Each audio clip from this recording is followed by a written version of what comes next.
on plante la gariguette de bonne heure, fin novembre, début décembre. Et ensuite, on laisse la plante, on l'installe, elle fait ses racines. Et à partir de mi-janvier, on commence vraiment à protéger tout ce qui est Phytophthora parce que là, elle démarre et elle peut s'épuiser très vite par rapport à un sac qui ne sèche pas. Sur l'exploitation, il n'y a pas de chauffage du tout. Donc, on plante quand même semaine 48 des gariguettes qui viennent de Hollande, donc on plante précocement.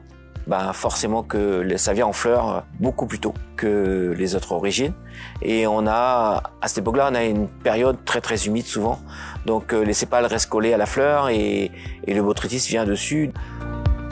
Le but dans ma conscience professionnelle, c'est de diminuer tout ce qui est intrants phytosanitaires. Ça a toujours été mon optique là-dessus.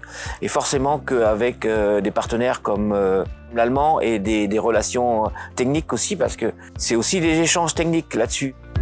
L'enracinement a du mal à rester dans un substrat qui est un peu humide, donc on utilise le Colonostakis et le rice en complément pour lui donner une vigueur à la plante. Et après, on fait un deuxième passage en début de floraison et aux premières charges, pour éviter que la plante s'épuise quand on arrive en fin mars à peu près. Donc on fait entre 2 et 3 passages.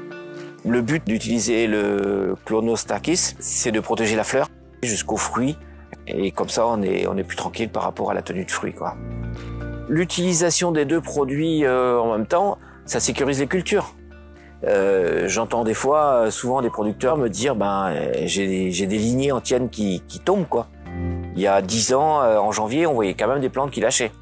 On avait du Phytophthora, on voyait planter depuis un mois, et puis il y avait des dépérissements de plantes.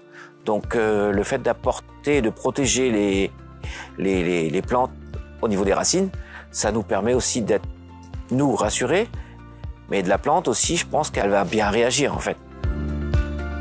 On voit, les racines sont blanches quand on soulève, ça fait de l'enracinement quand même, ça fait des belles racines blanches, C'est une protection quand la plante est en pleine charge, et c'est là que c'est plus compliqué à gérer les arrosages par rapport au climat et par rapport à l'épuisement de la plante.